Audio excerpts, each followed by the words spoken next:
معزز سامعین حضرات، حضرت ابو ہریرہ بیان کرتے ہیں، بخاری شریف اور ترمذی شریف، ابن ماجہ، دارمی وغیرہ میں اس حدیث کو ذکر کیا گیا ہے کہ حضرت ابو ہریرہ رضی اللہ تعالیٰ عنہ فرماتے ہیں، میں جو آج آپ کو بتاؤں گا کن چیزوں سے روزہ ٹوٹ جاتا ہے، کس کس حال میں روزہ ٹوٹ جاتا ہے، یہ مجھے بتانا ہے آج آپ کو. تو میں پھر اس کی کیا بعیدیں ہیں. تو حضرت ابو ہریرہ بیان کرتے ہیں کہ نبی صلی اللہ علیہ وسلم نے فرمایا، بنا رخصت، بنا مرض یا بنا سفر کے، بنا مجبوری کے کسی نے رمضان شریف کا روزہ چھوڑ دیا اور وہ پورا سال روزہ رکھتا رہا، تو حضرت ابو ہریرہ بیان کرتے ہیں کہ وہ پورے سال روزہ رکھنا اس ایک چھوڑے ہوئے روزے کے برابر نہیں ہو سکتا. تو معزز سامعین، جو ایک روزہ چھوڑ دیا ہو اس کے برابر نہیں ہو سکتا، تو جس نے روزہ رکھ کے بیچ میں توڑ دیا ہو اس کا حال کیا ہوگا، اس کا حال کیا ہوگا، ذرا غور کیجیے. ابن خزیمہ اور ابن حبان اپنی صحیح میں ابو امامہ باہلی سے روایت کرتے ہیں، کہتے ہیں کہ رسول اللہ صلی اللہ تعالی علیہ وسلم نے فرمایا کہ میں سو رہا تھا، میرے خواب میں دو شخص آئے اور میرے بازو کو پکڑا اور مجھے پہاڑ کی طرف لے جانے لگے. میں چلنے سے میں نے کیا کہ میں عاجز ہوں، بہت سخت ہے اوپر چڑھنا، اتنی طاقت نہیں اوپر چڑھنے کی. تو کہا ہم اس کو آسان کریں گے. میرے نبی صلی اللہ تعالی علیہ وسلم جب چڑھ گئے تو بیچ پہاڑ میں جب میرے نبی صلی اللہ تعالی علیہ وسلم پہنچے تو کیا دیکھا، سخت آوازیں سنائی دے رہی ہیں. میرے نبی فرماتے، میں نے پوچھا ان سے کہ یہ کیسی آوازیں ہیں؟ انہوں نے کہا یہ جہنمیوں کی آوازیں ہیں. پھر مجھے آگے لے گئے، میں نے ایک قوم کو دیکھا کہ وہ لوگ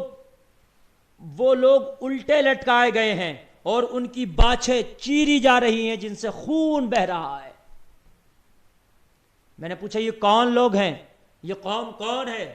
مجھے بتلایا گیا یہ وہ قوم ہے جو رمضان کے مہینے میں روزہ رکھ کے بیچ میں افطار کر لیا کرتے تھے، بیچ میں روزہ توڑ دیا کرتے تھے. یہ وہ لوگ ہیں، ان پر اللہ کا یہ عذاب ہے، یہ اللہ کا ان پر عذاب مسلط کر دیا گیا. میں اپنی ایک کلپ میں اور پیچھے بتا چکا ہوں کہ اگر جو جان بوجھ کے روزہ توڑ دے تو وہ 60 مسکینوں کو 2 وقت کا کھانا کھلائے گا یا 60 روزے لگاتار رکھے گا، یہ اس کا کفارہ ہے. اور اگر کوئی سفر میں یا مرض کی وجہ سے چھوڑ دے تو وہ ایک کی قضا ایک ہی روزے سے کرے گا. اب مسئلہ یہ ہے کہ روزہ ٹوٹتا کن کن چیزوں سے ہے. تو روزہ کھانے پینے اور جماع کرنے سے روزہ ٹوٹ دیتا ہے، یعنی کھا لیا پی لیا یا جماع کر لیا، روزہ دار ہونا اسے یاد ہے تو ان تمام صورتوں میں روزہ ٹوٹ جائے گا. جماع کرنا یعنی اپنی بیوی سے ہم بستری کرنا. لیکن حقہ، مسئلہ حقہ، سگار، سگریٹ، چرس، ایسے ہی سگریٹ اور بیڑی، پان، تمباکو، ان سب سے بھی روزہ ٹوٹ جائے گا. اگر حقہ، بیڑی، سگریٹ پیا اور اس طریقے سے پیا کہ حلق میں وہ دھواں نہ لے کے گیا، وہ باہر سے باہر ہی نکال رہا، تب بھی روزہ ٹوٹ جائے گا. پان کھایا اور اس کی پیک کو تھوک دیا، اس نے اندر نہ نگلا، اس صورت میں بھی روزہ ٹوٹ جائے گا. اس لیے کہ بہت باریک باریک اجزاء جب پان کھاتے ہیں تو وہ حلق سے نیچے چلے جاتے ہیں، تب بھی روزہ ٹوٹ جائے گا. کسی نے شکر وغیرہ ایسی چیز جو گھلنے والی تھی منہ میں رکھی اور وہ گھل گئی، تب بھی روزہ ٹوٹ جائے گا اس حالت میں بھی. اچھا، کسی نے چنے کی برابر کوئی چیز یا اس سے زیادہ تھی، اس کے دانت میں ہلکی ہوئی تھی اور اس نے وہ نگل لی، تب بھی روزہ ٹوٹ جائے گا. یا چنے سے کم تھی اور اس نے اس کو نکالا پھر سے نگل گیا، اس حال میں بھی روزہ ٹوٹ جائے گا. اگر دانت سے خون نکلا اور خون نکل کے وہ تھوک کے ساتھ نکل گیا اور خون تھوک کے برابر تھا یا زیادہ تھا اور نگل گیا حلق میں تو روزہ ٹوٹ جائے گا. لیکن اگر تھوک سے کم بھی تھا اور اس کا حلق میں مزہ معلوم ہوا خون کا تو تب بھی ٹوٹ جائے گا. یعنی اگر خون جو نگلا وہ تھوک کے برابر تھا یا تھوک سے زیادہ تھا یا تھوک سے کم تھا لیکن حلق میں اس کا مزہ معلوم ہوا تو روزہ ہر حال میں ٹوٹ جائے گا. لیکن تھوک سے خون کم تھا نگلا لیکن حلق میں خون کا مزہ معلوم نہ ہوا تو اس صورت میں روزہ نہیں ٹوٹے گا. روزہ میں دانت اکھڑوایا اور خون نکلا اگرچہ وہ سو ہی گیا اور نگل گیا تب بھی روزہ ٹوٹ جائے گا.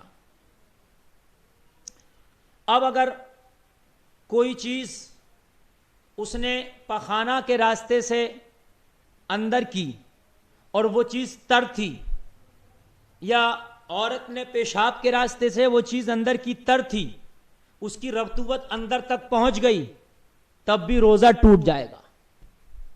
یا کسی نے استنجا کیا استنجا کرنے میں اتنا مبالغہ کیا کہ پخانے کے راستے سے پانی اندر چلا گیا تب بھی روزہ ٹوٹ جائے گا. اس صورت میں بھی روزہ ٹوٹ جائے گا روزہ جاتا رہے گا. کسی نے اپنی عورت نے پیشاب کے راستے میں کوئی کپڑا رکھا اور وہ کپڑا پورا اندر ہو گیا تب بھی روزہ ٹوٹ جائے گا اس کی تری اندر تک پہنچ گئی تو.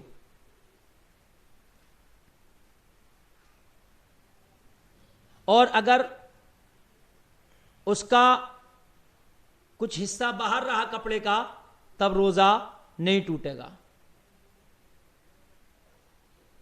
مرد نے پیشاب کے سوراخ میں پانی یا تیل ڈالا تو روزہ مرد نے پیشاب کے سوراخ میں پانی یا تیل ڈالا تو روزہ نہ گیا اگرچہ مثانے تک پہنچ گیا. اور عورت نے شرمگاہ میں ٹپکایا تو روزہ جاتا رہا. ایسے ہی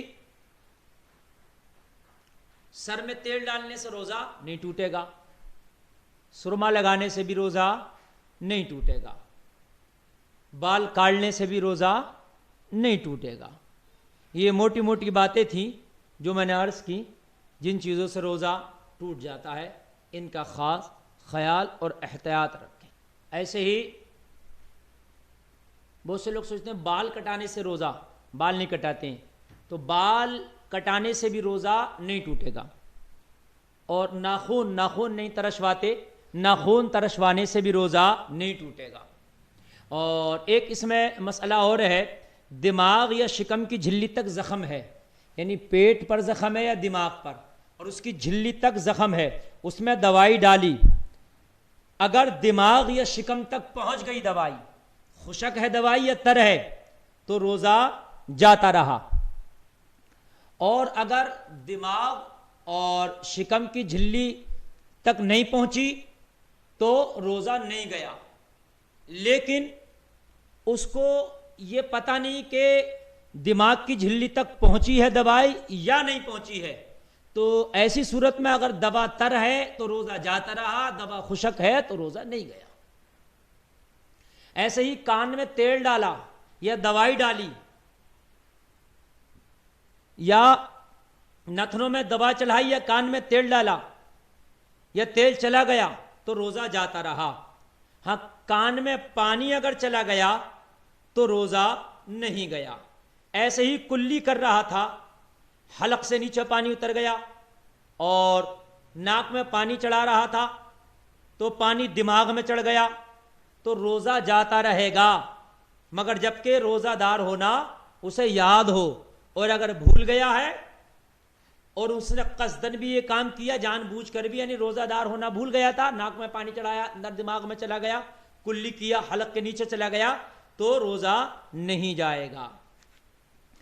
ایسے ہی سلام مسنون، ایسے ہی تقریریں سماعت فرمانے کے لیے ہمارے چینل جماعت رضائے مصطفیٰ ویلکم دہلی کو سبسکرائب کریں اور بیل آئیکن کا بٹن بھی دبا لیں تاکہ ہماری آنے والی ہر ویڈیو کی نوٹیفیکیشن آپ تک پہنچ جائے۔